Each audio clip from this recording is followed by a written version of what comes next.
I think the right way to think about intellect is that it's the personality instantiation of IQ, roughly speaking. And the reason I think that is because, well, first of all, working memory predicts intellect quite nicely, and working memory tests are very, very highly correlated with G, and specifically G being the first factor that you pull out of any set of IQ tests, right? That's the technical definition of G. You set up sets of questions, do a factor analysis, and extract out the first factor, which is roughly equivalent, by the way, to the total or to the mean of the items. If there's a one-factor solution, it's not much different than the average. So the average is actually a factor where the hypothesis is that every single item loads equally on that factor, right? Because you're adding them all up and then dividing them by the number. So it's no different than a factor analysis. Sometimes you'll hear people, like Stephen Jay Gould did this when he was complaining about IQ back in the 90s. He said, a factor analysis, like a factor, is just a mathematical abstraction. It's like, well, yeah, so is the average. You think, is the average of a set of numbers real? And the answer to that question is, it depends on how you define real. You can use it for certain functions, which is a pretty good definition of real as far as I'm concerned. But when you ask questions like that, you have to define both your terms, and you do that somewhat arbitrarily. Anyways, people with high IQs tend to think that they're smart, and that's right. And so then they tend to describe themselves as smart if you give them the opportunity to do that. And then that shows up when you ask them questions about their problem-solving ability, and that loads mostly on intellect. And so it isn't even obvious that there's any real utility in assessing intellect from the self-report perspective when you could replace that with an IQ test, because the IQ test is way more accurate.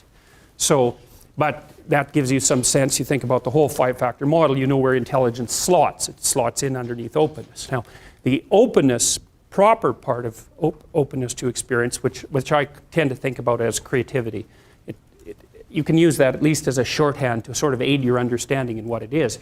Creativity seems related to IQ in that people with higher IQs are likely to be creative, or if you take people who are noted for their creativity, there's a high probability that they'll have a higher IQ. But there's more to it than IQ. And what creativity seems to be associated with, then again, depends on whether or not, on how you define creativity. Because you could define it as the sum total of creative achievements that you've made in your life, which would be the actual production of, say, artifacts of one form or another, performances or inventions or artworks or what have you. We'll go over the dimensions in a minute. Or you could also define it as the proclivity to engage in creative thought. And I think we'll start with that first. So what does it mean to think creatively?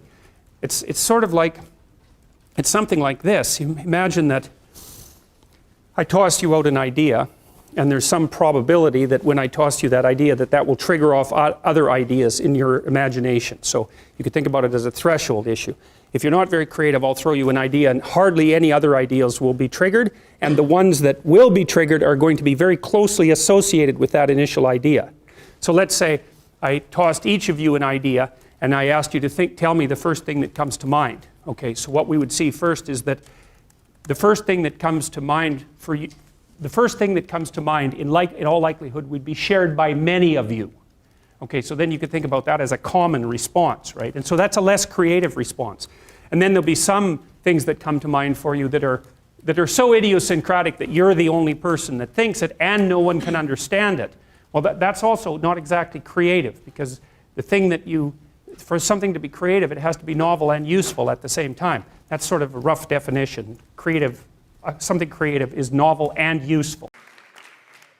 I had a couple of questions about dialogue and engaging in dialogue with people. So the first issue that I face is I have a very high need for intellectual stimulation, and I can't get that with most people. It's something like you can have a dialogue for a time, but then it's high trait openness. Yeah. But then they sort of run out of ideas, and they can't keep up, and it sort of falls apart. And I think this is a problem that intellectuals have quite frequently, is that they sort of, once they start reading difficult and rewarding stuff, they stop wanting to talk to regular people, and I think that contributes to the disconnect that you see between intellectuals and working class people and stuff like that. And the other question I had was about... Okay, wait, I don't know if that's a question. I mean, I believe there's a question in there, but the question is how should we dress that? How should I dress it? And is that something that can be dressed? Well, part of the answer to that is that's what the universities were for. I mean, not everybody is equipped to or interested in engaging in high-level discussion of abstract and creative ideas. You hear this idea that everyone's creative. That's a lie. It's as straightforward as that. True creativity is very, very rare. And if you happen to be a creative person, or if you happen to be someone who's profoundly interested in ideas, you are in a pronounced minority, just as you are if you happen to be extremely extroverted or extremely agreeable or extremely conscientious. These are minority issues, and what you do is you find like-minded people who are capable of engaging that. Heavyweight weightlifters compete with heavyweight weightlifters for a reason, and everyone thinks that's fine, and the same thing applies to intellectual and creative endeavors. So what you do is you try to find a community where that's the nature of the community, and you likely have to find a relationship like that as well. So I don't think so. I think what contributes to the siloing is the arrogance that goes along with it. Because if you can be interested in ideas and you can be creative, well, that's the arrogance of the intellect, right? That's the thing the Catholic Church had warned about for centuries, is the arrogance of the intellect. So because if you're wise as well as smart, and there is no relationship between being smart and being wise, they are not the same thing. There's no quick pathway from smart to wise. And many of the people who I've known who were very wise some of them were intellectually impaired and were still wise, So it's the arrogance that brings up the block. And I see this, for example, happening in the United States in particular, because the last time I went down there, for example, I had friends down there, and some of those friends are very, very smart people, and some of them were talking about the Trump voters, and they were talking about the Trump voters with contempt. And I thought, you better watch that, because that's 50% of the damn population. And it might be convenient to think that they're stupid and beneath you, but it's not conducive to a civil state, and there's no evidence that it's true, because there isn't a straight line between intelligent and wise. And so I think that if your character is developed and you're intelligent, you can have your siloed creative community, but you develop enough wisdom so that you can see all the things that people can do that are of high ethical utility that are outside the intellectual domain. And I think that's why in the New Testament, I think that's why Christ is a carpenter, right? Because, well, first of all, a carpenter is one of those jobs that when you're dishonest, it manifests itself immediately, because what you build falls down.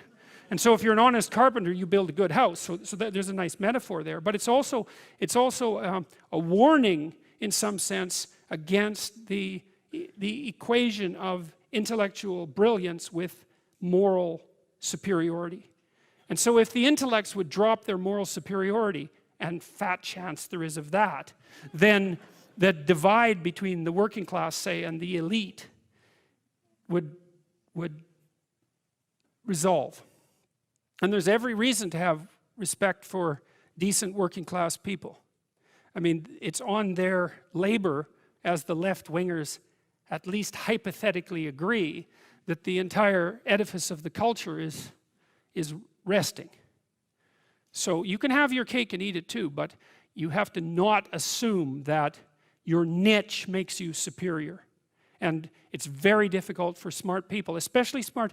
There's this scene in Nietzsche's, it's in Thus Spake Zarathustra, where Zarathustra, the prophet, comes down from the mountain, and he comes into a public square, and there's this crowd around this little midget who's only about this high, who has a gigantic ear, and everyone is marveling at him. Well, that's what the modern intellect is like. It's a midget with a giant, well, mouth generally, not an ear. And the being is underdeveloped, but the intellect is hyper activated. And it makes the person extraordinarily unbalanced. And it's partly because they can't compete outside the intellectual realm. And that makes them very bitter, because they tend to think, well, God, I'm so smart, everything should just come to me. It's like, sorry, that's not how the world works. And it also, that attitude is immediately evident to people that they're talking to when they talk in the manner that they talk, if they are arrogant intellectuals of that sort. You see that in The Simpsons did a good job of that with Comic Book Guy, right? I mean, he completely useless in every possible dimension with an IQ of about 160, and it's very annoying to people who have an IQ of 160 that they can also be completely useless, but it happens a lot. So